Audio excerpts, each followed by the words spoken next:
This is the Violent Professional Podcast brought to you by AriesClothing.com.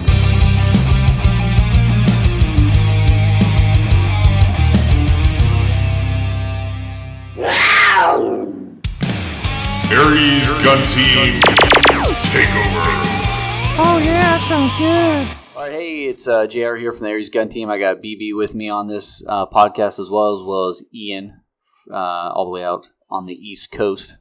So we're just going to talk about some topics today that have kind of been brought up over the past year on our Instagram. Everything from, vetting instructors to mindset to high ready, low ready, into drills and skills and all sorts of things. So we thought maybe a podcast would be a better format to kind of inform some of our viewers, kind of our opinion on some of these topics. Real quickly, though, we're going to talk about a couple of the upcoming things we got going on for the Aries Gun Team. We do have a pistol in the works right now. We're looking at doing a raffle to help raise money for TASDEV, which is what the gun team falls underneath. So be keeping a lookout on our Instagram for some hints on that being dropped here probably after SHOT Show, since everyone in the industry seems to be super busy this time of year with that. We also have a couple more events planned for this summer. We are looking at doing kind of a shooting barbecue type event out here in Washington State. It's going to be limited to probably just 12 to 15 people right now is what we're looking at. And that obviously will be free like all our events are. So we'll be posting more about that probably around the April timeframe. So other than that, just keep an eye on our Instagram. If you're not following us, go ahead and follow us at Aries Gun Team and hit that like button on all our photos. We'd much appreciate it. So we'll just go ahead and start off with our first topic. Tonight we're going to talk about mindset and how important mindset is when it comes to not only shooting. So I think something that people get confused about the Aries Gun Team is it's more so we're way more, not what's the term they use in sports, like 5-tool players. We're way more trying to be like 5-tool players than we are trying to be, hey, I'm really good at shooting. We're trying to be really good at verbalization skills, shooting, knife fighting, whether it's grappling, striking, takedowns. I mean, kind of all encompassing, more so all the skill sets that I believe and most really everyone else on the gun team believes. So, JR, let's go into that first part. Let's go into mindset. That's something I know most of us on here will talk about. You've seen the instructions I've given, and then where I've taught. And at the academy, we even had a sports psychologist that came out just to talk to people about just mindset and how important that was into shooting. And I know, Ian, this is definitely a great topic for you. You founded your company on it. Tell us a little bit about how you go into mindset. Yeah, so when it comes to learning specific skills, right? So let's talk about shooting. So obviously learning to load the gun, draw the pistol, acquire sights, press the trigger, multiple shots, transitioning, reloading, moving, shooting while moving, all that stuff involved. And same thing with grappling, learning how to sweep somebody or take the ground. That's all well and good, especially, let's say in, grappling, specifically, jiu-jitsu, when you're learning that specific skill. You're obviously doing it in isolation where there's very little to none at all of opposition from your partner, right? Because obviously you're trying to learn new skills. So it would be good for your partner not to be a jerk, and it'll actually allow you to, learn the move. So when you're learning those new skills, that's all fine and dandy, but how are you going to perform, actually during a live roll, which at my school, obviously we do it at the end of the class. So, we learn some technique, and then we actually do some, 7 to 8 minute rolling, as we call it, where you actually are paired up with a partner and you're obviously trying to battle for a position or dominance or some type of submission. So, it's all well and good to learn those skills, but can you actually, continue the fight, so to speak, when you're gassed, when you're tired, when you have, a 225-pound guy, crushing your soul, so to speak? Or are you going to still be able to continue that fight? Let's say, changing gears here and going back to the shooting world. Are you still going to be able to continue that fight, when you're tired, when you're cold, when you're half awake, when you're bleeding, when it's absolute chaos around you? There's your partner's been shot, your teammate's been shot, there's civilians around you that are screaming. Are you still going to be able to adhere to that high level of accuracy when things aren't in your favor. And that's where it all comes back to, in my opinion, with mindset, because people can, put all and again, not change topics here because we'll talk about that later, but, you can post all the cool videos you want on social media. But at the end of the day, I feel that mindset is not only a topic that people either inadvertently steer away from, or they actually don't really fully understand what it actually means. So yeah, and it's something that's very hard to test. It's hard to test, like in a civilian course. Somebody's paying you a bunch of money to show up, and they don't want to be beaten to submission and then give up. In the military role, it's a little easier. We had gates. We had a 3-week shooting class, and there was gates you had to get through, and they were all stress related. So there was people who could shoot on the flat range amazing and shoot steel all day, but then as soon as we introduced stress, whether it be physical activity or doing buddy team live fires where they were carrying and having to do like Kim's games at the same time while shooting targets, dudes started to fail and miss shots. And if you missed X amount of shots, you couldn't move on to the next level. And a lot of people said that wasn't fair. And I was like, look, I can't replicate combat stress to you, but I can replicate a version of stress. And if you can't make it through that, the bare minimum I can offer you while still training you, then, you don't really need to be in this class yet. And, I've seen it firsthand in your course where there were students that, probably, didn't go all the way because they were fully understand that, they couldn't get to that level. Yeah. I think I think mindset, real fast, Dean, I think mindset's probably one of the few things that people, maybe it's just against kind of human nature, but kind of the way social media has worked and how cool it is to shoot a gun and all that kind of stuff, shoot cool videos. Kind of people forget just kind of how simple and important mindset is, but it's not necessarily an untrainable skill, but people view it as an untrainable skill. Like B brought up great things, whether it's stress shooting, Kim's games, some type of shoot target. I mean, something that's getting your mind thinking, I think is underutilized vastly in the firearms industry, especially when it comes to training. It seems like it's turned into, you're mainly just shooting paper targets or steel, and not so much kind of the thinking that's kind of going behind of what you're actually doing or preparing for. Yeah, absolutely. And, as it's been said in the past, shooting inherently is the easy part. Regardless of, the individuals that you've seen on ranges, beginners, or, that have been shooting for a while, the overall concept of getting your sights aligned with a pistol or rifle and pressing the trigger and getting good quality shots statically is inherently easy. But actually processing some type of information prior to that actually application of skill is what's what you're gonna see people break down, or they're gonna fail a lot at, or their accuracy is going to degrade if we're talking specifically about shooting. And because of that, as it's been again noted in the past, people don't want to do things that they're gonna inherently fail at, or they're not going to produce a good quality video at, because no one wants to put stuff out there that shows them at their lowest, that shows them when they actually fail, because again, in my opinion, I feel more people should do that to show that not only that you're human, but to also show the rest of the world that you are actually doing skills or practicing specific drills that are pushing you past your preconceived notions of your personal abilities. Yeah, and just so we can just go on right into the next topic, because I feel like we could talk about mindset probably for an entire podcast. Yeah. All day. It's definitely super important for people to be thinking about when they're training. Not so much definitely once they start kind of learning the basics of firearms or whatever kind of martial arts or whatever they're trying to get into. Really, just as we move on, all they need to remember is finish the fight. Yeah.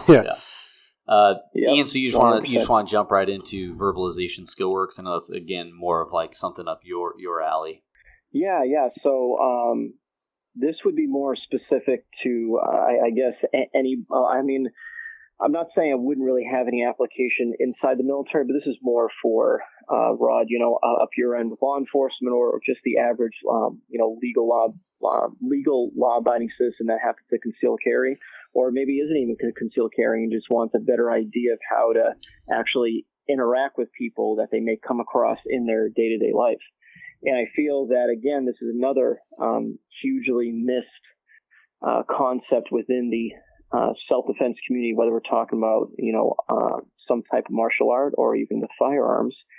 And it's because it's quote unquote not cool, especially from purely gun guys coming and trying to take this concept or content seriously. There's no real, I'm not going to say quantitative data for them, but there's no quote unquote win for them. Like, obviously they come to a gun class, they put holes in paper, they're moving around, they're getting, cool videos their buddies are filming, but to actually practice or drill, so to speak, verbalization work, it's really not as fulfilling as it would be with, digging steel or putting holes in cardboard. But I do feel that, for the law-abiding citizen especially, but even more so as a law enforcement officer, being able to actually understand how, first and foremost, criminals work, their psychology, as well as understanding, basic pre-assault cues, as well as, heuristic cues that criminals may or may not give off, and just overall just having more confidence with interacting with people that you may come across in your day-to-day life that you may not know. Because, again, how often do you see people that you're, passing on the sidewalk that are, as what I call, and I hate cliche sayings in the gun community, but a quote-unquote soft target. Their shoulders rolled forward, their eyes are down, they got the iPod or the earbuds in, they're completely engaged in their phone, and they just have no ability to intake free information that is literally around them at all times. Yeah, I actually have why? It's because... Yeah, go ahead, sorry. No, I actually have a great example that I recently thought about you the other day when I was actually working. So, was working and we ran into some people outside of a bar, and they were like desperados or banditos, some biker gang that was here in town. And I had to go up and talk to one of the guys who ended up being like their sergeant of arms. And I, obviously it's, a criminal enterprise of some sort, right? It made, that guy may not be involved with anything at all. But I noticed when I came up and started to talk to him that he called me boss. And I instantly was like, oh, okay. Like, he's not using that as a term of he actually respects me. That's more of like he's, you see it in prison a lot too, right? With people who have been in prison, right? They're trying to basically like act like, I already recognize you're above me, boss, and stuff like that, when in reality, they're not thinking that at all. That's just super passive aggressive. Yeah, it's just like a verbalization word that they've been just ingrained with using their entire lives for whatever reason, and they're using it as trying to like a verbal judo, so to speak. But it was kind of interesting after the interaction, because he was super cool, didn't have any problems, nothing ended up coming of it, but it was just interesting when I sat in my car and I was thinking like, why did he call me boss? I'm like, oh, that's why he called me boss. Like, he knows what he's doing. And it just, it just took me a little bit longer, my OODA loop, so to speak, to kind of catch up why he called me boss. But it makes sense why he did it. He may as well have just called you chump. Well, yeah, and to go back on what you were saying before about, like, people go to your class and, like, putting rounds on target's not as fun. But I did enjoy the verbal cue portion and how to, de-escalate the situation and watching other people's interaction, because you had civilian dudes there, you had military dudes, you had law enforcement dudes, and watching everyone try to, verbal judo each other to get their point across. That's a skill in itself that not a lot of people are taking advantage of. Oh, yeah, absolutely. And it's definitely not only a underdeveloped skill, but definitely an underused skill, especially in, again, going back specifically to the firearms community. People come to classes and they want to, as I call it, they want to have this tactical masturbation fantasy in their head as to how they're going to fulfill and be, the hero of their own dreams, being able to, win the gunfight, and, they draw out their pistol, do a build drill into one guy, transition to the far guy in the back, headshot, reload, transition back to the close target. Everybody's free. Nobody gets shot. maybe one guy gets dinged and he pulls out his first aid kit he has on his ankle and saves the day, and everybody goes home scot-free. But the reality is that that's all. I'm not saying it couldn't happen, but that's definitely more Fantasyland stuff. But B, being able to talk your way out of a situation, or even de-escalate the situation that you're in, and be able to go home at the end of the day without ever having to draw your pistol and put rounds on target or get your blade out and actually have to deal with the muck and mire of actually ending somebody's life is much better to me. Like, even though I do this for a living and I teach people, skills that could indefinitely, end another human being's life, best case scenario for me is for them to, especially in the class where I do teach the verbalization stuff, is for them to be able to talk their way out of a situation and be able to go home to their loved ones at the end of the day. That's the best case scenario that I could hope for. Yeah, and I feel like all these topics we can just talk about forever, but we'll go ahead and bounce right into the next one. Absolutely. Probably my favorite one that I'll go ahead and lead off, and that's instructor vetting. So firearms instructors. So, I am an instructor at my department. I don't have a ton of experience besides, prior military teaching, but mainly teaching, 18-year-old kids how to shoot, and mainly tactics based. But I've noticed just a recent kind of uptick in firearms instructors, and more so sometimes, in my opinion, people teaching stuff that maybe is a little bit outside their realm, or stuff that they don't necessarily have a lot of experience in. It's hard for me to judge, right? Because all we have is the face of Instagram, and then what's put out there by either other people or what the instructor's putting out themselves. But here's something that I look at for an instructor that I think kind of what I'm going to start preaching a little bit about. So there's what I like to call some hard truths, right? So let's say we're going to go to, a CQB guy, right? That's teaching CQB fundamentals. Well, some of the hard truths of CQB, right? I mean, you have to clear the room. You have to clear your corners. Those are hard truths in CQB. Some of the other truths, like pieing the room, right? Threshold clearance, minimal breaching, strong walling. I mean, all sorts of stuff like that. Those are tactics that change over time.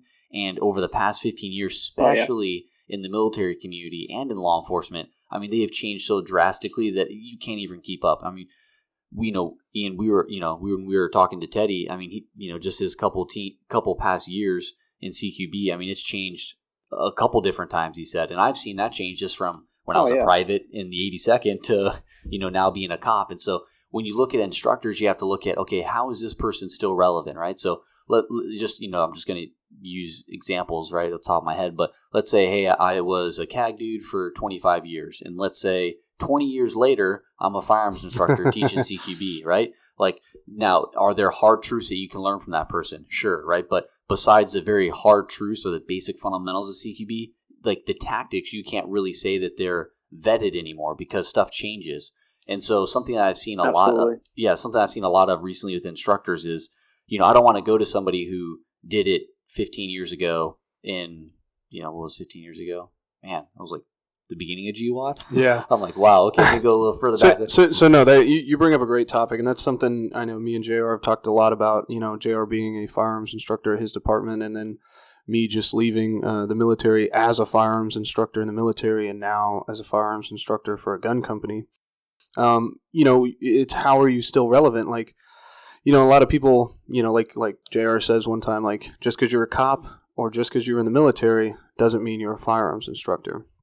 You might know more than the average Joe about a gun, which is, I'd hope so. But you never did that capacity while you were in or while you're a law enforcement officer. So how are you now coming out and then saying, well, I'm going to train all these people? You know what I'm saying? Like, how do you justify going to somebody's class, Ian? Yeah, no, I mean, definitely, going off of what both of you guys said with a specific, I'm not going to say it's a niche topic because it is pretty popular in the firearms community, but something as vital as CQB, whether it be for military or law enforcement, where that's definitely more of an applicable topic that you're going to be engaged in. That is a constantly evolving and changing field just because of what we see either happens downrange or with recent, incidents here in the United States.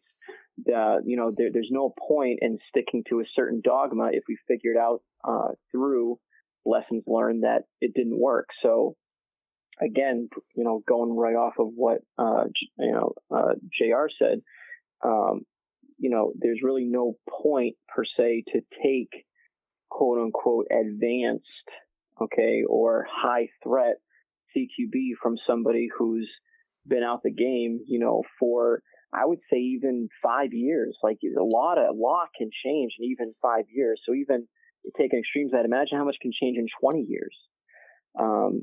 But with certain other things, like, there's only so many ways to grip a pistol, only so many ways to press a trigger, only so many ways to align your sight. Sure, there might be some variations or how the, actual teacher explains or demonstrates it. But overall, those are things for the most part that really aren't going to change. So that's where, I'm not going to say to purposely seek out guys that have, had military law enforcement background, 2 decades ago. But, that wouldn't steer me away per se, if they were, teaching something like that. Now, as you guys have heard me talk about in the past, there's definitely a significant difference, in my opinion, between what I call a teacher and an actual instructor. And I know at the end of the day, it's just semantics.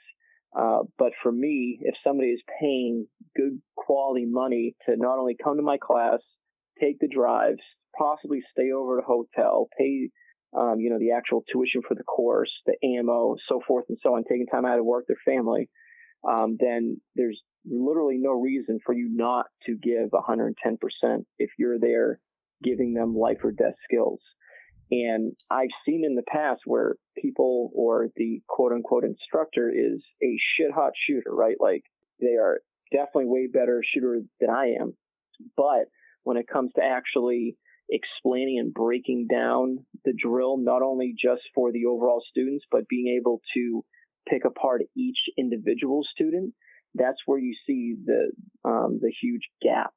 And that's where, you see the guys that are really good shooters, but they sound like a Cro-Magnon, thawing out from the caves, from so there's Paleolithic era. There's a coach version, and then there's a player. And a lot of people who are like, oh, well, I can shoot super fast, but, how can you teach somebody else like that? And then, you can look at any sports and say that.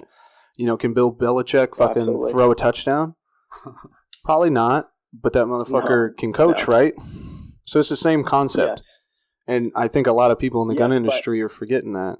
Yeah, absolutely. But definitely at the same time, with other aspects, like within sports, like, even Olympic gymnast coaches or football coaches, like you just said, BB, for me, I want a teacher that can, do both. That is a good shooter, but can also break down and actually assist in the education of the other students. Now, I'll be the first one to tell you, I've had plenty of students in my classes that are way, way better shooters than I am. Am I decent? Sure. Am I the best shooter out there? No, absolutely not. But JR points at himself. Yeah, I would much rather a student outshoot me in a class, because that tells me that I'm giving them 110% than me not giving them everything and me still being able to outshoot them, if that kind of makes sense. So what about going to a class, like I know JR will probably chime in a little bit without saying who the name is, and I've been to a course similar where we've paid to go to a course, showed up, and it was just a complete shit show. And it was a lot of money, and it was by, one of those Instagram famous, I used to be a cool guy thing, and it was just garbage. Like, how do you approach, do you try to give that guy feedback of like, hey man, like, what the fuck? Or do you just keep it to yourself and just move on? JR? Yeah, I mean, go ahead, JR. Yeah, Ian, this is my topic. Yeah. So I actually had a really bad right. I had a really bad experience earlier this year when it comes to a training class. I went to a bad training class. We won't say any names. A popular person's he's Instagram famous, you could say, and I'll be upfront on his costs and all that stuff. He charged $700 for two days, which is a little excessive, but it was like, hey, whatever. I mean, let's see what he's teaching. And kind of the biggest issue I had immediately showing up there was, well, wait a second here. There's 24 something students and only one instructor. And as a firearms instructor, and everyone else there was, an instructor in some capacity, that immediately is like a red flag. You cannot realistically, put across good information to 24 people in 2 days and not have, assistant instructors help you out. To me, not so much that it's like a range safety issue, because, I don't know, that's a whole nother topic, but more so you just can't put across good information and properly vet people doing the drills. So, we basically shot for 2 days, and I basically got a bunch of cool drills that isn't really anything I've never seen before. And at the end of the 2 days, nothing was, memorable, or nothing I really remember in my head. And so, when you calculate up the cost of $700 over 20-some students, that's a pretty penny there. And so it honestly kind of felt like we were robbed a little bit. Do you think he was personable at any moment or time with you individually? Oh, no. Or were you just a face in the crowd? Nope, just a face in the crowd. And that's what was weird, is the information he was putting across felt genuine, and but it just felt super scripted. It just felt like, okay, you just have said this a ton of time to people. You've taught this class a bunch, and so here you are again teaching it to this large crowd in front of you. There's almost no room for feedback or interaction because he's trying to observe 24 students, or he'd split us into two groups and we'd run drills in two separate groups, and he'd observe in the middle. But it's just not good quality instruction. So ever since then, I kind of been turned away from kind of more so, not so much the mainstream popular instructors, because there are really great instructors out there, but I just really made me start to look more into, okay, what am I trying to learn here? What reviews am I seeing on this class? Are people just saying, oh, this is a great class, I feel like I can shoot better, like I don't care about some stuff like that. Like I'm more interested, especially where I'm at right now in my law enforcement career, and personally I'm more interested in like the tactics and opposition based training and things like that, which we'll get into later. I'm not so much like, oh, I want to shoot really fast, or hey, this guy's really helping my groups at 50 yards. I don't really care about stuff like that. So instructor vetting to me is just super important, and I feel like as social media has expanded, especially Instagram, that we've seen just an influx of firearms instructors and instructors in really all faucets. And so I caution people all the time to just make sure you're actually vetting who's teaching, and read reviews online and hit people up private messagely, right? Because sometimes people post a photo from a class and said they had a great time, and you can send them a quick DM and they'll be like, actually it was, I wouldn't pay for it again. You know? That happens a lot. Like people are, they want to post a picture because they spent $700 to go to this guy's course and, take a picture with him. But then they'll be upfront and honest and be like, dude, I never want to shoot next to that guy again. Or like, hey, he literally just gave me a thumbs up and never actually critiqued anything I was doing, Yeah. All right. So we'll bounce from instructor vetting because, again, all these topics we can take forever on. So we're going to bounce right down into Instagram shooters, which we're already kind of covering here. We're getting to the nitty gritty here. We'll let Ian open up on this one. Ian, are you an Instagram shooter?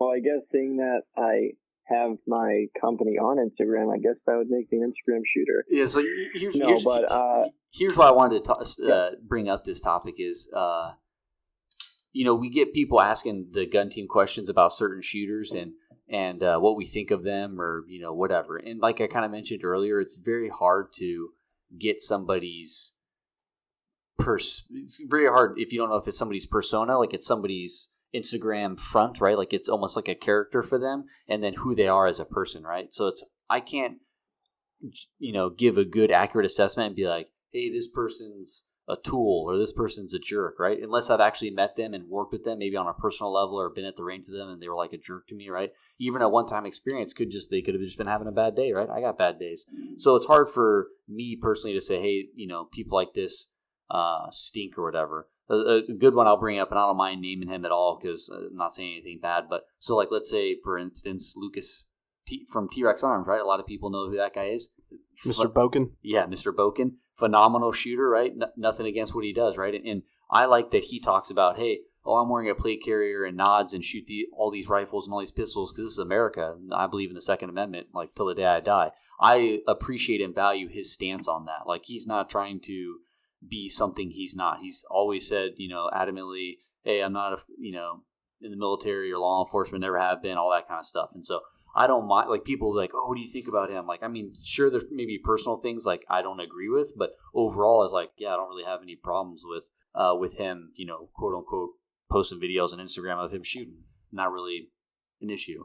So I think sometimes we get wrapped up in too much of sometimes people's front that they put up on Instagram without really knowing who they are as a person. Like BB, if I just looked at yours, I'd be like, oh, BB posts a lot of cool stuff. Like, well, who is he actually as a person? Most people don't even know how much he weightlifts because you really don't post that much. Yeah, the digital selfies have kind of went down. Yeah, no, I mean, I don't, have an issue with, people using Instagram as a way to, push their viewership, or if they are happen to be sponsored by certain products or companies. So that's all well and good, but the discrepancy I see is that whether they're a quote unquote educator or teacher, instructor, whatever terminology that you want to use, or not, they are an ambassador for the firearms community. So whether they want to admit it or not, there could be somebody out there that just bought a gun yesterday. They've always wanted to buy a gun. Or maybe they were unfortunately involved in a life or death, situation. They obviously came out the other side, maybe, some type of injuries involved, but nonetheless, they now want to own a firearm. So now they go and buy a firearm, they get on social media, and not obviously, but unfortunately in today's day and age, people with the most amount of followers automatically makes them a quote unquote expert per se. So obviously that new shooter is going to go and look at what that individual is putting out for content. And the content that individual with a lot of followers that they're putting out, they may not have fully vetted that technique. They may not have fully tested it. They may just be posting it just because it looks fast, or the video that they filmed, it came out good. Might have been their 12th take, but they're calling it their cold start, or whatever else it may be. There really needs to be true accountability in this space, because again, the skills or the drills that these individuals are putting out, that person that's watching it, they may not be able to afford to come to an actual class, and they may just be able to attempt to replicate those drills at their range or in their backyard whenever they have time, or just dry fire. And now they're unfortunately developing a potential false sense of security in their own abilities to defend themselves or their loved ones. And now if and when a situation does arise where they do actually have to test their skills against an oppositional based opponent, they could be, putting themselves in danger. Well, that's just doing a reality check, and a lot of people don't do that. I mean, we've all been to classes where people are teaching how to use firearms that are, NRA certified instructors, and we're like, dude, you loaded the pistol wrong. You know what I'm saying? Like, so, they're doing false sense of reality. And, at the end of the day, if somebody's going on somebody's page and they're like, oh my God, he has 100K followers, and you start watching the videos and it's just him shooting as fast as he can, like, I would hope, a slightly educated person, can be like, I don't know if I should try to do what this guy's doing. You have way too much hope for people sometimes, baby. I do. I really do. I still have faith in humanity. Yeah, and that's the hard thing, Ian, is actually being able to, police kind of our own community, especially when it comes to firearms and shooting. And I mean, you bring up a really great point as far as a lot of people get the information that they want off the internet nowadays. The internet's a good and bad thing at the same time. And so people, they could buy a gun and see something, see a Black Hawk Sherpa holster and be like, wow, that guy just drew this from a second and a half, and I'm going to go out in my yard and try to do that. So I don't need retention. So I agree that there's definitely some issues with it. But like I said, overall as a whole, it's very hard for me personally to judge Instagram shooters just based off of their Instagram account, just because you just really don't know somebody and who they are unless you actually spend time with them or went to the range with them. So by no means am I saying that there's not stuff people put out that I don't agree with. There's definitely stuff people put out that I'm like, what in the world is this person saying? But as far as how people are as a person, it's hard for me to judge just based off their Instagram. Yeah, that's why I posted that video the other day of me in a fucking Hawaiian t-shirt with fucking gas mask, like 2 sets of Peltors, nods, and like a fully automatic MP5. And I'm like, a couple people PM me and they're like, that's kind of unusual for you. And I was like, it was, to make fun of people, to be like, hey, look, I'm not trying to take this too seriously, but like there are a lot of people out here that they show this and portray that's what they do every day. They're going out and they're, shooting 5 seconds and, 15 rounds on 8 different targets. And I'm like, some of those people I've been to the range with, and I'm like, dude, you bring more cameras to the range than you bring guns. And you film your entire run all day until you get it right once and post it. And, if that's what they want to portray themselves as, that's cool. It can only last for so long. People will only buy into it for so long until enough people see you doing it, and they keep telling somebody, and they keep telling somebody, and the next thing you know, everyone's like, yeah, cool, he's fast when he, gets to practice all fucking day to do it. But what's his Rune Nation cold start? Yeah, I'm not telling you my cold start time is. I'm not even sending you my video. It's embarrassing. All right, so we're gonna bump right down into another topic that kind of over the past year, mainly as an instructor here at the department, but is opposition-based training and how important vetting everything is under opposition. I noticed kind of, and it's in all realms really for law enforcement, but I saw it in the military too, and I see it kind of in kind of the more civilian carry market as well. But you see a lot of stuff that people teach that's never been opposed, right? So as an instructor, you teach something and then you have to sit back and go, okay, is this going to actually work? During an officer-involved shooting, during an active shooter, during like a fight for life, the person's trying to get the weapon out of you or whatever. The military saw the same thing as far as why has CQB evolved? Well, CQB's evolved because the military started to have opposition when 9/11 happened, and they started to go, oh, wait a second here. There's some different ways we can be clearing these objectives, clearing these rooms, changing our tactics up. And so kind of the same thing for really everything that you see in the firearms community is this drill going to work under opposition, or is this tactic, more so to speak, going to work under opposition? So I can, do something. I can shoot, paper targets all day long, super fast. But if some dude's shooting back at me and I have to incorporate moving and also utilizing cover, how much more is that going to change the tactic that I'm using as far as reloading or shooting low light or shooting with a rifle and all sorts of other variables? So I've become a huge fan of opposition-based training.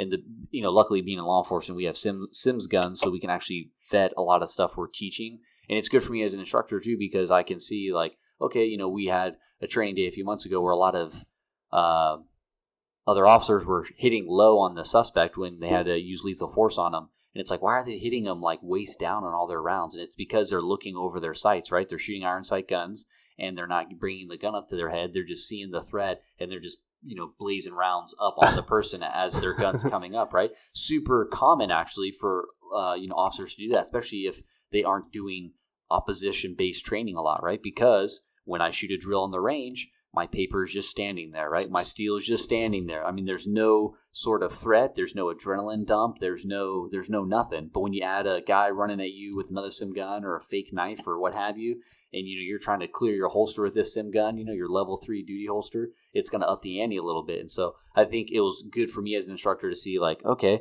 how can I bridge the gap between live fire and opposition-based training, without becoming unsafe in any means, but how can I kind of closely resemble them as much to better prepare people when they face opposition? Because as we talked about earlier under mindset, that's some of the bigger things people don't like, right? People do not like, especially cops don't like coming to the range and then having to worry about getting in a simulated paintball gunfight. Some of us love it, but not everyone does, and people don't like their weaknesses exposed. And generally speaking, firearms, along with defensive tactics and other things, are not like law enforcement's. We're not all MMA fighters and Rob Lathams of the world shooting, blazing fast split times. And so opposition-based training, I think, is something that is lacking, something that I've seen a lot more people looking into and trying to incorporate.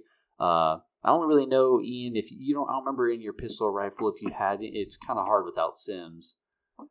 So I remember talking to you about it before. No. There really is no safe way to go about obviously opposition without some type of marking cartridge, whether it be Sims or UTM or whatever else brand name that you're using to really properly induce that actual opposition based. Now, obviously, there's ways that you can go about kind of modifying it. Now, obviously, you're not going to get the same result, but you're still going to induce some heightened level of stress. And that's kind of going back to, in the very beginning, what BB was talking about with some type of, Kim's game prior to, the actual application of the skill on target. For me, one of the last drills we did at the course that you were at, we did some cognitive processing. So I put that Edgar Sherman target, right at pretty much the waistline. And I had to, I called out a certain combination of a letter or a number prior to you actually shooting the target. So, that induces some heightened level of stress because you're having to visually process that information. Is it a shoot or is it a no shoot? Is it friendly or is it a bad guy? And that, can safely induce stress. Or like also we did in the class, I have one student on one end and one on the other, and you're basically racing against one another to complete the specific layout of that drill. And that can also induce some level of stress. But to actually induce that opposition base, when someone's actually shooting back at you, this isn't Russia. I can't be shooting live rounds at students. So really the only way to properly and safely do that is through some type of marking cartridge. Yeah, being in a bunch of courses over on the other side of the compound that I've showed JR a lot, a lot of people with these marking cartridges, once you give them to them and you're like, hey, you got to go into this building and everybody else either has a gun or doesn't have a gun, literally 90% of the time, the guns were fired never from like full presentation, in a shooter stance, basically all that stuff you practice on the flight range. And, when you ask the student at the end of the day, like, all right, hey, how'd you shoot your pistol? And he was like, man, I was in this weird ball. I was trying to shoot over my shoulder because one guy, grabbed me. The other guy was grabbing my leg. And it's like, so have you ever shot in that position? He's like, fuck no, I haven't. And it's like, well, why? And it's because, I never thought I'd be in this scenario. And that's what JR is bringing up. Like, we need this sim training, whether it be UTMs, paint markers, like, go grab a fucking airsoft gun that is a replica of whatever gun, you have. There's Glock, airsoft guns out there, and, just go to town, you against your homie in a, hand-to-hand scenario where you guys are both concealed and you start grappling and then, try to draw your pistol and use it. I know JR brought his laser trainer and, he was practicing that in your course was, could he draw his weapon from, level 3 retention while you're trying to beat him up? And that shit's pretty hard. Absolutely. All right, so next we're going to talk about retention shooting, which I don't have a ton of experience in. It's something that I'm looking into getting a class or something like that out here. Ian, I know you teach some classes on retention shooting. Where's your kind of your philosophy and your doctrine on retention shooting, especially when it comes to shooting from retention concealed?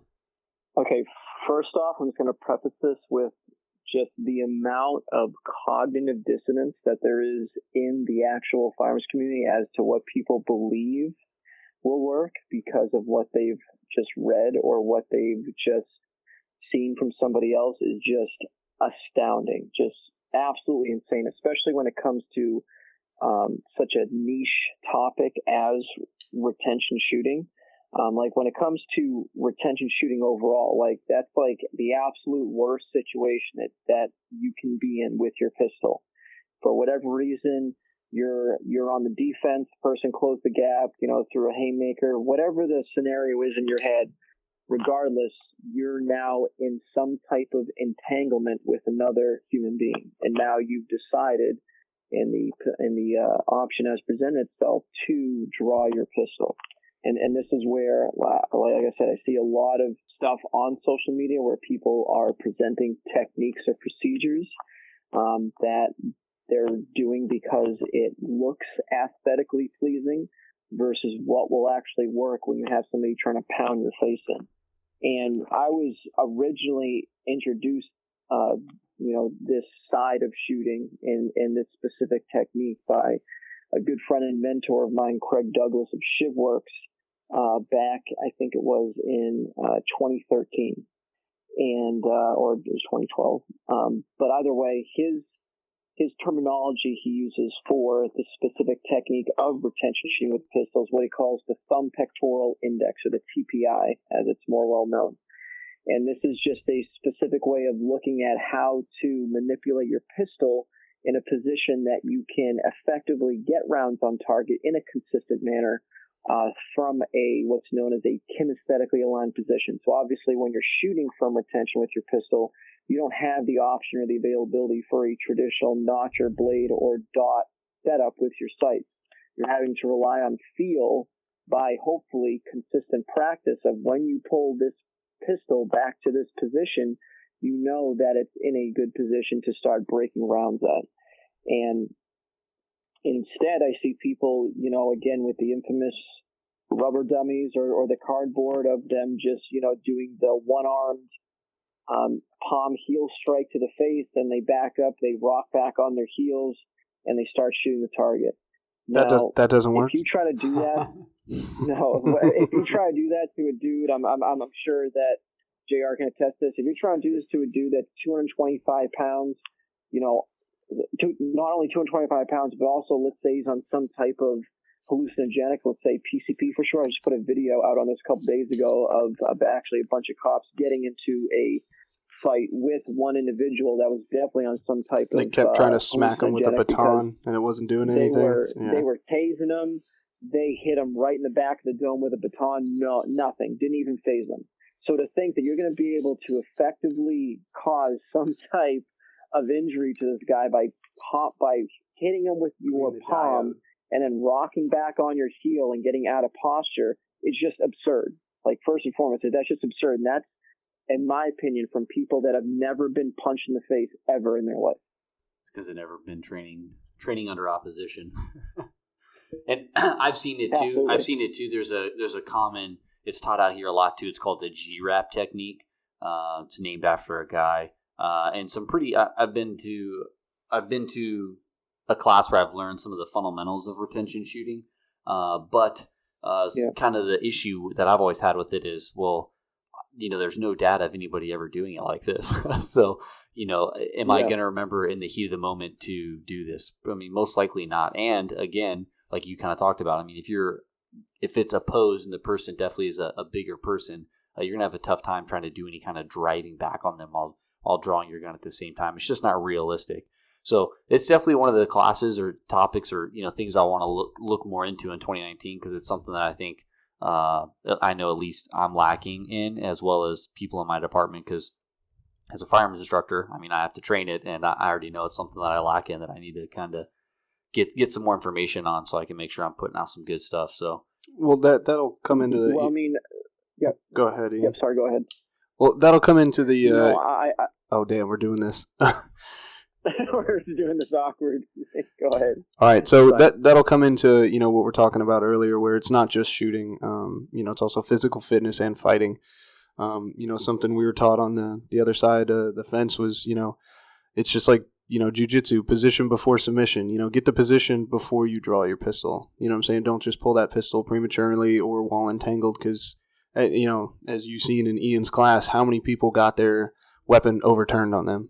Yeah, almost all of them. Almost everybody. Almost everyone pulled a weapon and then got it overturned on them. So now you pull a firearm and it gets overturned on you because you didn't pull it at the right time or when you had an advantageous position. Yeah. Do you find more people wanting to take retentions? I know you teach kind of some fighting in vehicles, entrapments, and some of those other classes. Are you starting to find people are more interested in those or less interested? No, it's by far probably one of my least or I guess most financially unstable course structure, just because, again, humans inherently want to do things that are easy. Yeah. Nobody wants to pay X amount of dollars to literally have the shit beaten out of them for 2 days or even a day straight.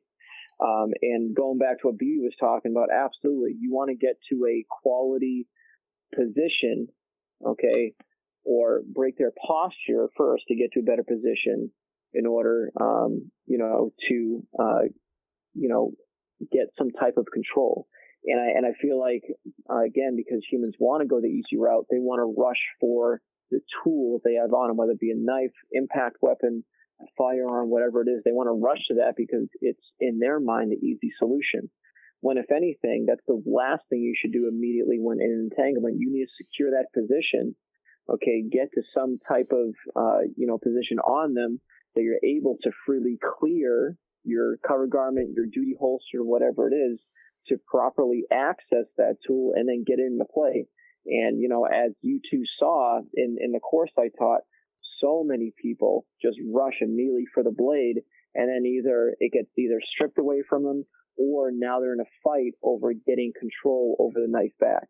And that situation wouldn't even happen in the first place if they secured that or got to a more dominant position first. That's why I posted that video the other day of Steven. Was not like, the stupid fancy move to throw him off. It was more to see who would notice that he just pulled a knife out even though he wasn't ready to pull a knife out. And like only one of my friends was like, "Hey man, did he pull the knife too soon?" I'm like, "Absolutely."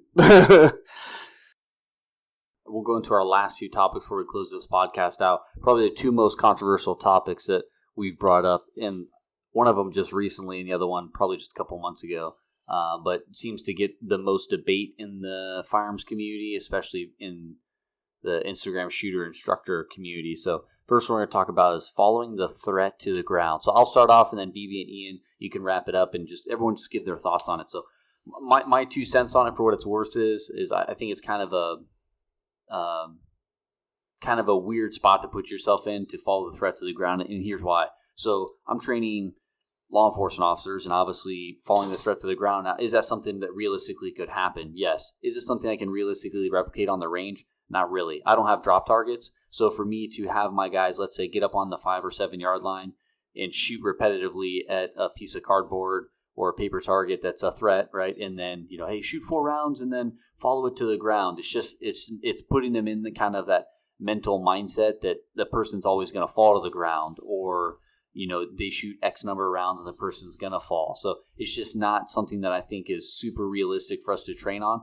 Now, I do know that there's data out there as far as, hey, there's body cam footage of officers that get in officer-involved shootings, and they shoot the guy twice, he falls to the ground, and the officer tracks him. I think it's one of those things where, is that something you actually need to train? Do I actually need to train? What's something you automatically train when you go to the range? You need to point your gun at the threat. Well, if the threat's falling to the ground, you're already falling back on that original statement of what you're training, and that's following, putting your gun on the threat. So I think it's one of those skills that I think maybe it's kind of a range theatrics thing, is what you see some people talk about a lot. And I believe it's, kind of the same we've talked about before, Ian, too, people looking behind them and just some stuff like that. It's kind of like, what is the why? Search and assess. And assess. What is the why behind doing that? If you stick with the basics of, hey, why, always point your gun towards the threat when the threat in real life is falling to the ground, whether that takes 2 rounds, 7 rounds, 1 round, 4, right?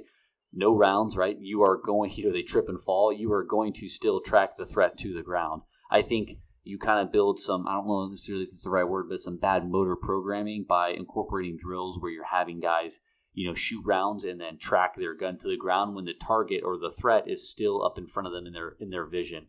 Now, if you had drop targets, totally different story, but those are just my 2 cents. All right, I'll jump in. 100% range theatrics. If I have the ability to have a target that, they can shoot X amount of rounds, or they shoot until it falls, 100% I would train that. But if I take the dude's, training, or, I set up some kind of scenario, they're building whatever block of instructions or, thing I'm trying to teach. I don't want them to follow something to the ground that's not actually happening.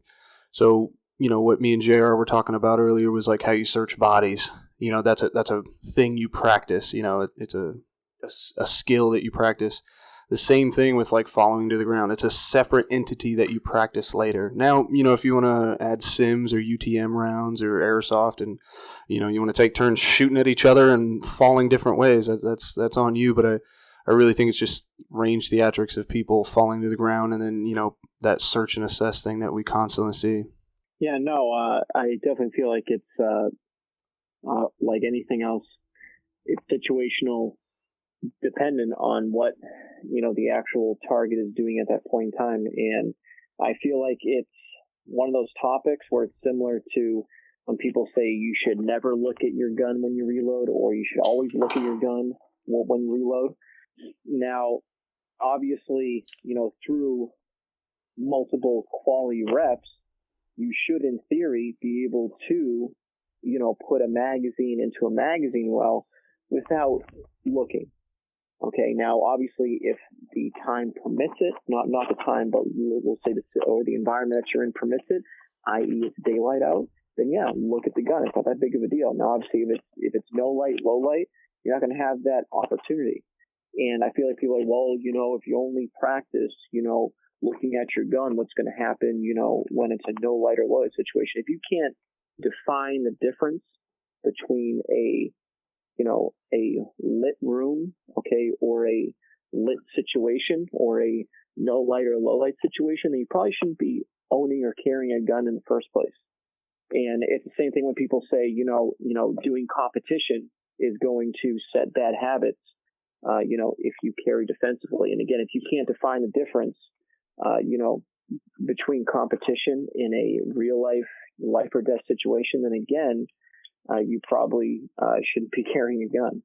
And I think Mike Pannone said that a while ago, just to give credit where credit's due. Yeah, no, I agree. Last one, low ready versus the high ready. I'll start it off, and then Ian, we'll go to you, and BB, you can wrap this one up, because this is another controversial. You already know my standpoint. That's why this is a controversial topic. So, high ready versus low ready. We've seen it just debated up and down the realms of the Instagram shooting world, and everyone has their 2 cents. And so, I think kind of what I talked about earlier, as far as following the threat to the ground. We kind of already train. Whether you have a pistol or you have a rifle. I mean, what are the 4 fundamental rules of firearms, right? I mean, if you are adhering all 4 of those fundamental rules, I really don't care where your gun's pointed. I don't care if it's pointed at the sky. I don't care if it's pointed at a 45. I don't care if it's pointed straight down at a weird angle, whatever, right? The biggest thing is always adhering those 4 fundamental firearm safety rules. And the reason for that is let's say, I'm thinking more in context of my world, right? In law enforcement. Well, our department, we have 10.5-inch SBRs. So if I have to go assist somebody in handcuffing, well, a 10.5-inch SBR is going to be flagging the crap out of that person in their back, right? So I'm going to have to either sling it on my back, sling it off to the side, high ready it. I'm going to have to do something to move it so I'm not pointing at that person's back.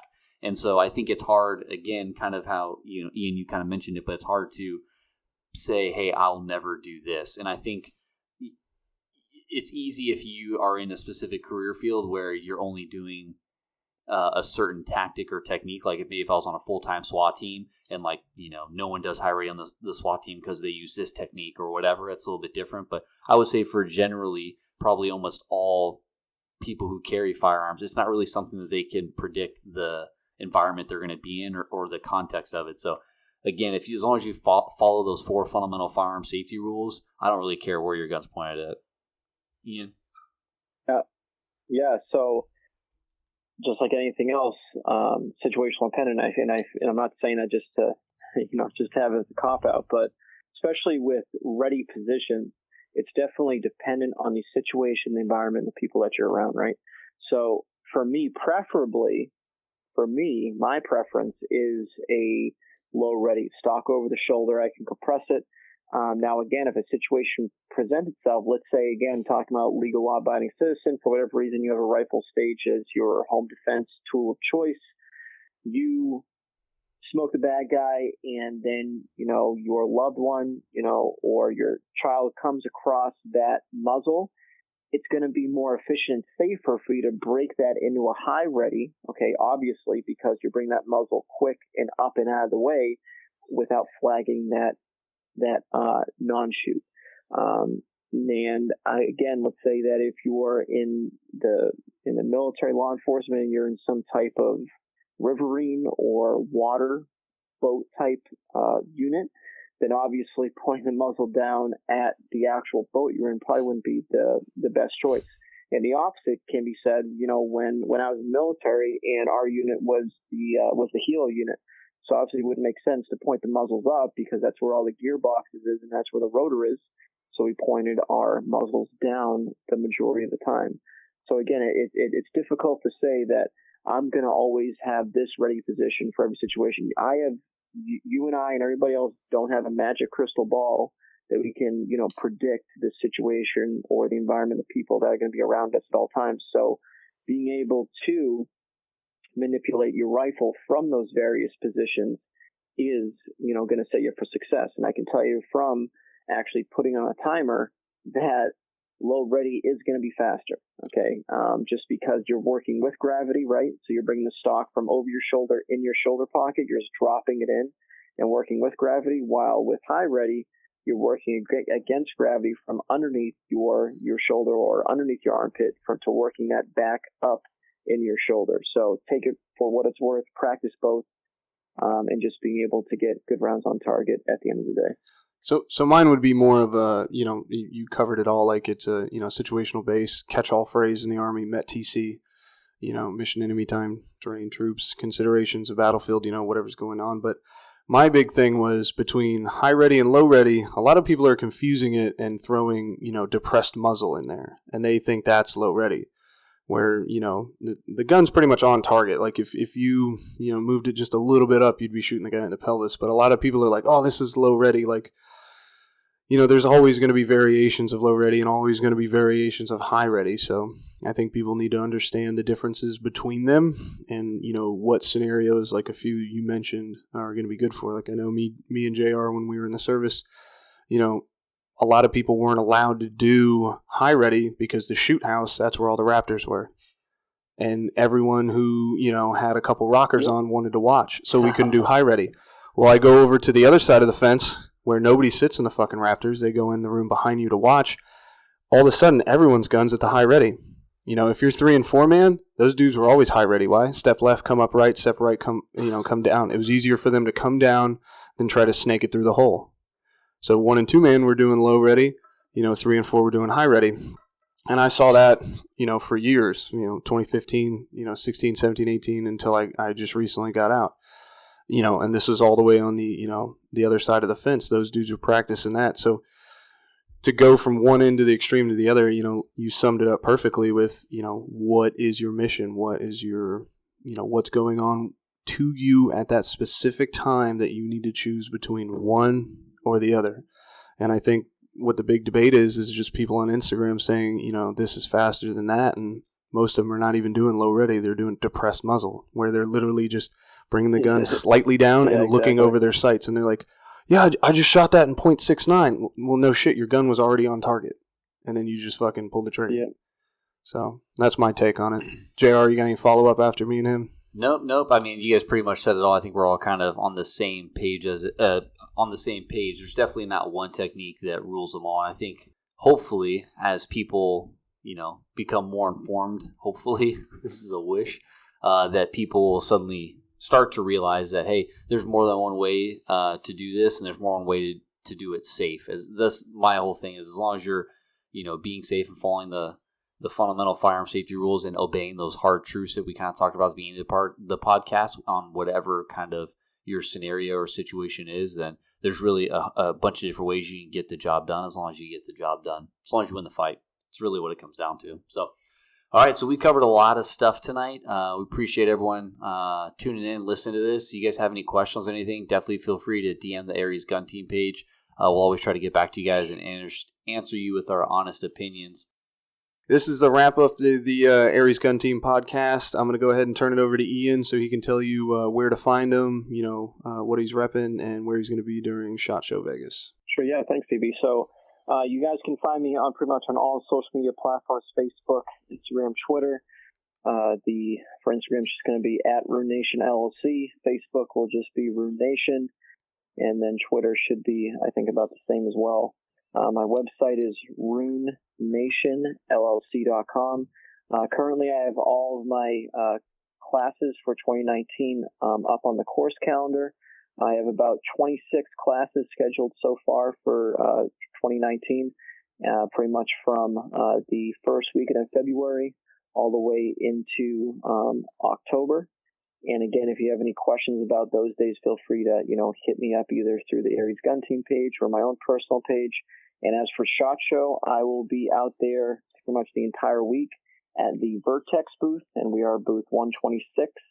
And again, I'll be pretty much out there all week, so be sure to stop by and say hi. All right, cool. Thanks, Ian. Yeah, just so you guys know, I will also be out at SHOT Show next week. BB will be out there as well. He'll be at the Grey Ghost Precision Tactician booth. And I'll be out there as well, just floating around. So if you guys see us, definitely stop us, say hi, tell us how you heard about us, and look forward to hearing from you guys. And I'm Brent BB Brabant on Instagram, Facebook, and then Grey Ghost Gear, Grey Ghost Precision, and Tactical Tailor. You got any questions about them, go ahead and feel free to hit us up, and we'll try to answer you the best we can. So for all of us at the Aries Gun Team, we'd like to thank for being on this podcast, and let's wrap it up. Boom, Ian, we smashed it, Ian. What do you think, Ian? Ian's in his basement just like, I'm so done. I'm so done with these retards. I wanted to call people out. You suck. Ian's been chopping wood this entire time. No, it was a lot. It was a lot nicer than I was expecting. Oh, that's Ian. It's because I'm not running it, Ian, it's a 2-step process. This is just to give him a taste. Yeah, what the fuck? Mike's just hanging on the background, like at the fucking bit, ready to drop F-bombs and shit. I'm like, there. Yeah, I know. If Mike would have had if he would have been like the game master, he'd be like, "No, tell me about who you fucking hate on Instagram. Yeah. Tell me right now. Tell me who it is, Rod. Tell you who you hate the most." Like, fuck. That's what I would have said. This isn't the last podcast, Ian. This is just the first. So, all right. Thanks, Ian, thanks for staying up. I know it's 7, 8, 9, 9-ish over there, 10 almost. So I know that's way past your bedtime. Well, thankfully it's a rest day tomorrow, so I get to sleep in. So hey, shoot me a picture of that.